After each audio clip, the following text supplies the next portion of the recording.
যুগ পরিবর্তন হচ্ছে, সাথে হারিয়ে যাচ্ছে ট্র্যাডিশনাল কিছু রান্নাবান্না। এই খাবারটা আমার বাবার খুব পছন্দের ছিল। আমার বাবার কাছে থেকে আমরা এই খাবারটা খাওয়া শিখেছি। এখনও রাজশাহী অঞ্চলের খুব জনপ্রিয় একটি খাবার হচ্ছে এই ভুজিয়া ভাত। এই ভুজিয়া ভাত রাজশাহী অঞ্চলের মানুষ অনেক পছন্দ করে, এক ট্র্যাডিশনাল একটা খাবার। এই খাবার রেসিপিটি আজকে আমি তৈরি করে দেখাবো। আসসালামু আলাইকুম ভিউয়ার্স, কেমন আছেন সবাই? আশা করছি সবাই অনেক ভালো আছেন। আজকে এমন একটা রেসিপি আমি আপনাদের সাথে শেয়ার করব, যেটা রাজশাহী উত্তরাঞ্চলের একটা জনপ্রিয় খাবার। এটার নাম হচ্ছে ভুজিয়া ভাত। একটা সময় এই খাবারের জনপ্রিয়তা অতিমাত্রায় থাকলেও সময়ের সাথে সাথে হারিয়ে যাচ্ছে এই খাবার রেসিপিটি।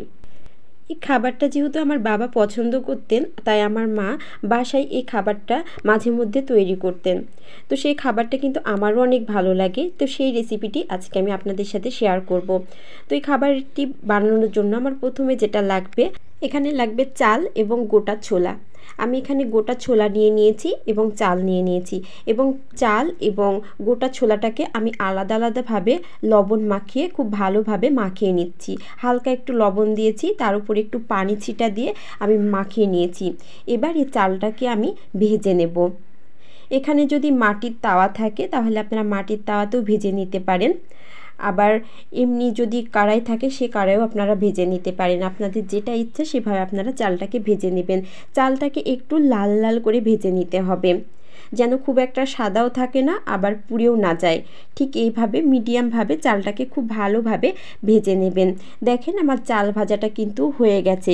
খুব একটা লালও হয়ে যায়নি, আবার একদম সাদা আছে এমনটাও কিন্তু না। চাল ভাজা হয়ে গেছে। এবার আমি গোটা ছোলাগুলোকেও ঠিক একইভাবে ভেজে নেব। গোটা ছোলাগুলোকে ভেজে নিব। ছোলাগুলো যখন ভাজা হয়ে যাবে তখন এভাবে একটু একটু করে ফেটে ফেটে যাবে, তখনই বুঝে নেবেন যে ছোলাটা কিন্তু ভাজা হয়ে গেছে। খুব বেশি পুড়িয়ে ফেলা যাবে না, পুড়িয়ে ফেললে কিন্তু তেতা গন্ধ করবে। এবার আমি চালটাকে পরিষ্কার করে ধুয়ে ভাত রান্নার মতো করে আমি চাপিয়ে দিয়েছি।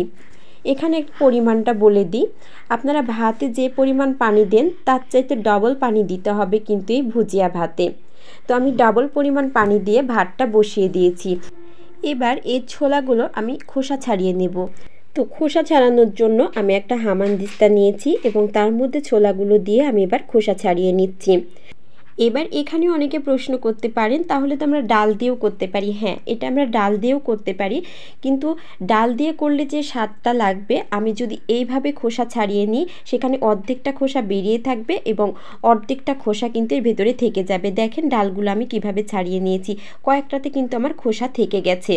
এভাবে যদি আমি দিই তাহলে স্বাদটা কিন্তু অনেক পরিমাণ বেশি লাগবে। সেজন্য আমি খোসা ছাড়িয়ে এবং খোসা রেখে কিন্তু ডালগুলোকে ভাতের মধ্যে দিয়ে দিয়েছি। এবার আমি একটা শুকনো খোলায় কিছু মরিচ টেলে নিলাম, টেলে নিয়ে রেখে দিলাম। এবার দেখেন আমার ভুজিয়া ভাতটা প্রায় হয়ে এসেছে। কিভাবে বলক উঠছে, পানি কিন্তু আমি ডাবল পরিমাণে দিয়েছি। আমি আবারও বলছি, ভাতে যে পরিমাণ পানি দিবেন তার চেয়ে ডবল পানি কিন্তু ভুজিয়া ভাতে দিতে হবে। এই যে ভাতটা আমার রেডি হয়ে গেছে। এবার আমি ভাতটা ঢেলে নিলাম। এবার দেখতে পাচ্ছেন কেন আমি অর্ধেকটা পরিমাণে ডাল গোটা দিয়েছিলাম আর অর্ধেকটা পরিমাণে ডাল কিন্তু খোসা ছাড়িয়ে দিয়েছিলাম।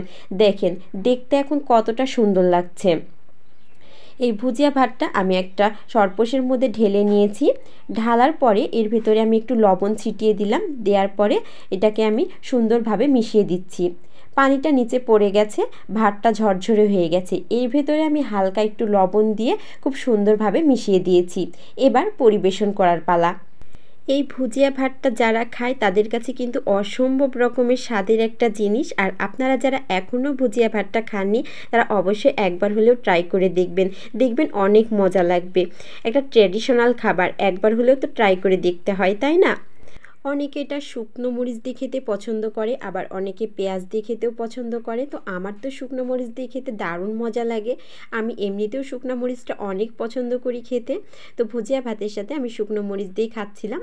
আমার মেয়ে আমাকে খাওয়া দেখে বলছিল সেও খাবে, তো আমি তাকেও বললাম যে একটু ট্রাই করে দেখো।